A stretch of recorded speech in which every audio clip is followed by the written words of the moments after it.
étant donné mon grand âge, ça m'est arrivé de faire une bande dessinée et puis de découvrir que, ah merde, je l'ai faite il y a 4 ans, cette BD-là. Ces dessins, vous les avez sûrement déjà croisés dans les débrouillards, Curium ou dans plusieurs livres jeunesse. Mais saviez-vous que derrière tout ça se cache Jacques Goldstein, auteur, illustrateur et BDiste québécois?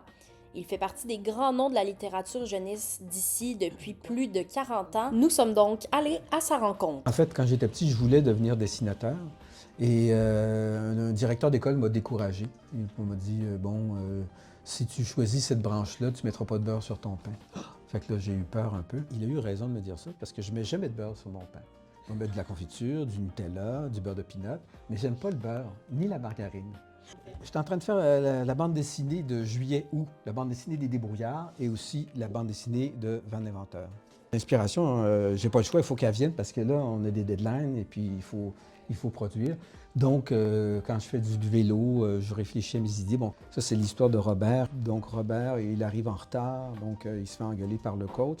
Donc, Van va lui inventer une combinaison, une pièce pour le hockey. Alors, plutôt que de mettre les jambières, que de mettre les culottes, de mettre le chandail, tout ça, ça se zippe d'un seul coup. Par hasard, à un moment donné, j'ai rencontré un ingénieur géologue qui avait quitté le domaine, qui travaillait pour une maison d'édition. Il m'a demandé est-ce que ça t'intéresserait d'illustrer ça, de créer des personnages.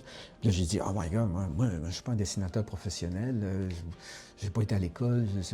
Ah, il dit, non, non, je t'ai vu faire des caricatures sur les chantiers, là, ça va être très bon. C'est bien beau tout ça, là, mais c'est quoi les étapes pour faire une BD? Ça ici, ça c'est vraiment le rough, quand je fais la première étape. Donc je fais ce qu'on appelle le découpage. Mon aventure se passe comme ceci.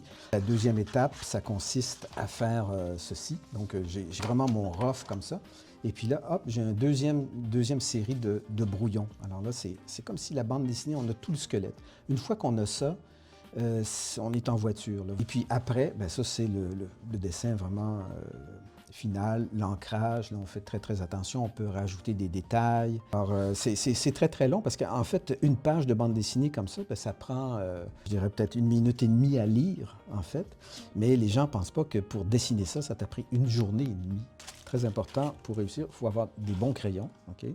Donc, des crayons avec des pointes différentes et aussi le chocolat. Très, très, très important. 70%, ça peut être bien aussi, mais c'est pas le niveau professionnel. Professionnel, c'est 90%. OK. Ouais, ouais, ouais. Bref, après plus de 40 ans à faire vivre l'imaginaire des jeunes Québécois, Jacques continue de marquer son monde autant par son travail que sa présence ici dans notre équipe.